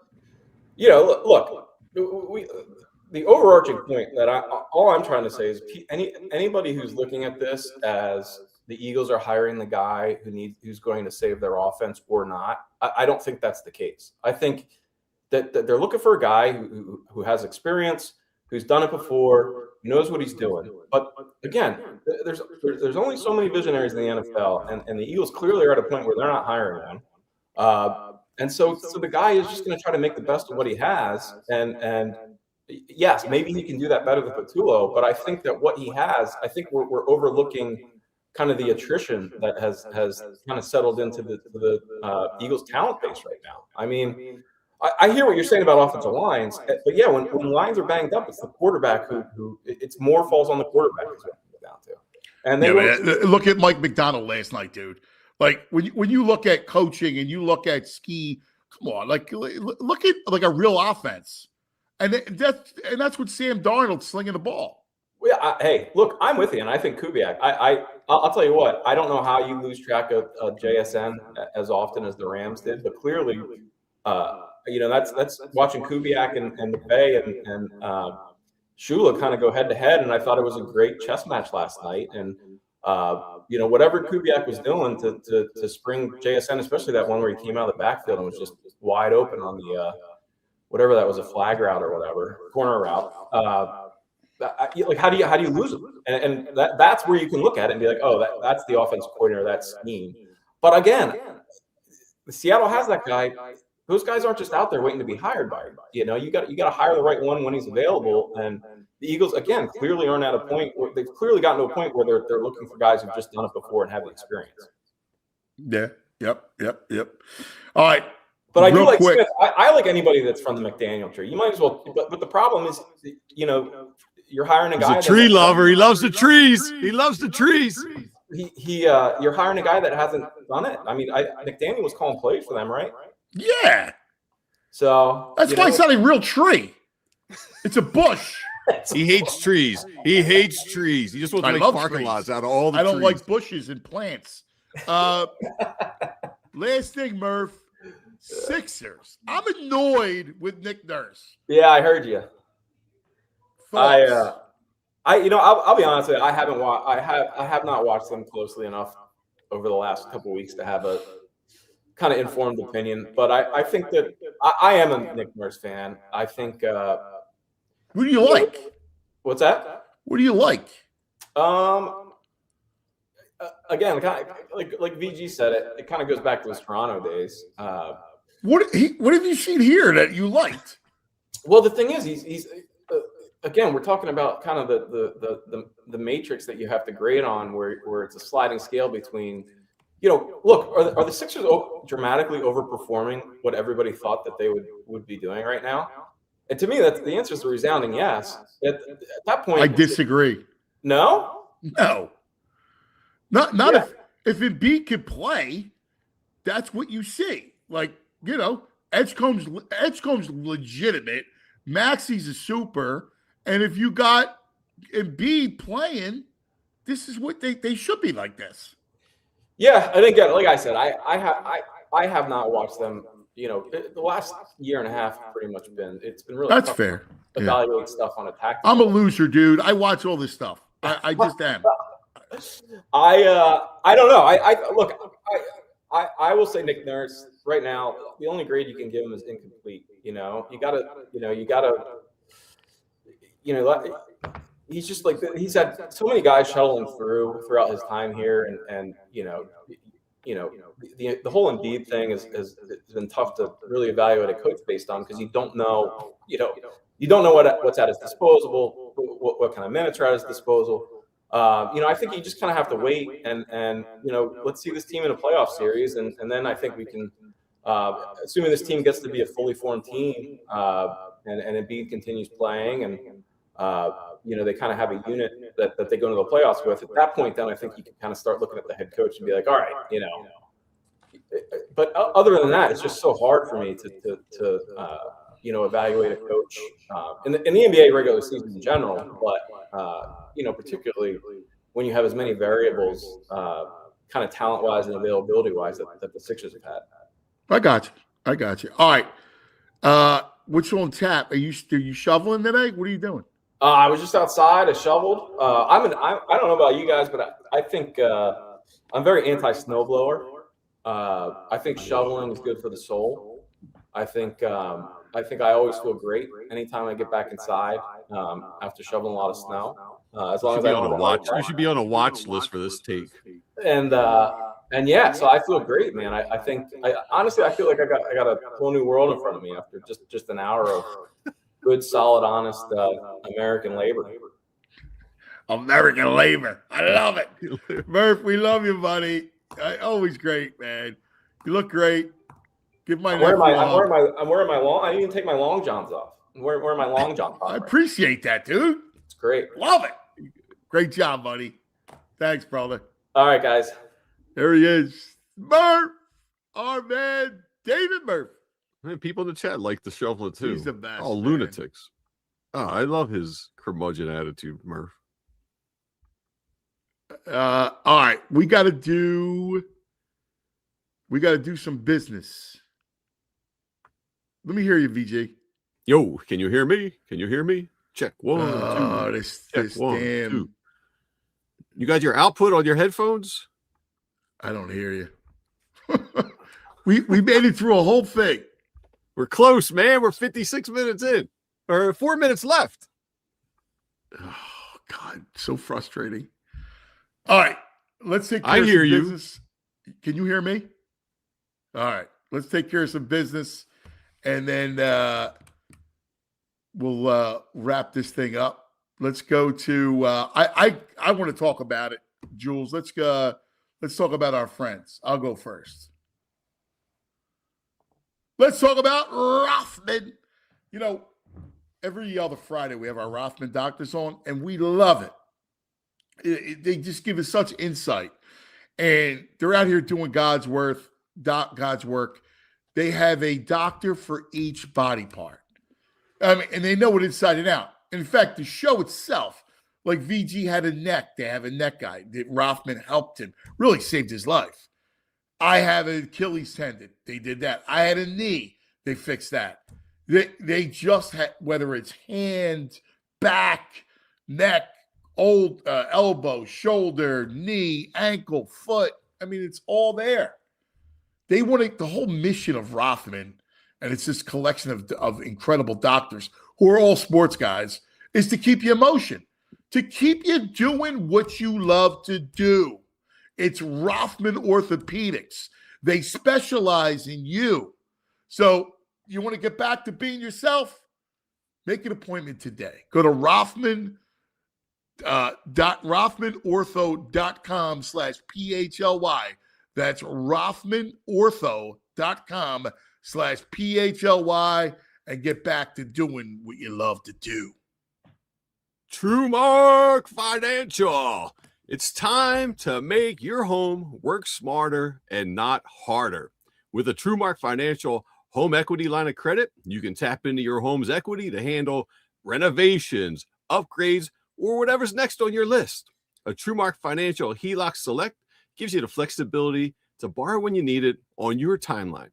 You start with a revolving line of credit, you use only what you need, and when you're ready, you can lock in all or part of your balance at a fixed rate for predictable payments. You only pay interest on what you use, and as you pay it back, that credit becomes available again. So you got no reapplying, you got no extra steps. With competitive rates compared to most unsecured loans and flexible repayment options, this could be a smart move for your home and, more importantly, your wallet. Learn more about TrueMark Financial's home equity line of credit at TrueMark.com or stop by one of their 24 branches throughout the area. TrueMark Financial is federally insured by the NCUA and is an equal opportunity lender, NMLS 404938. All right. Well, we appreciate it. Snow day. I hope everybody's safe and cozy and warm. All right. We're probably going to do this tomorrow. So Let's we'll go. get all the little bugs ironed out on my end, of course. Everybody have a great day. We love you. All right. Thanks for hanging. We got Sixers and Flyers. Let's go. Yeah. That's what Have my a day waffle. is. Yeah, Here let's we get a go, waffle. baby. Thank you, guys. Love you. We'll see you in the morning. We all silly like the mayor.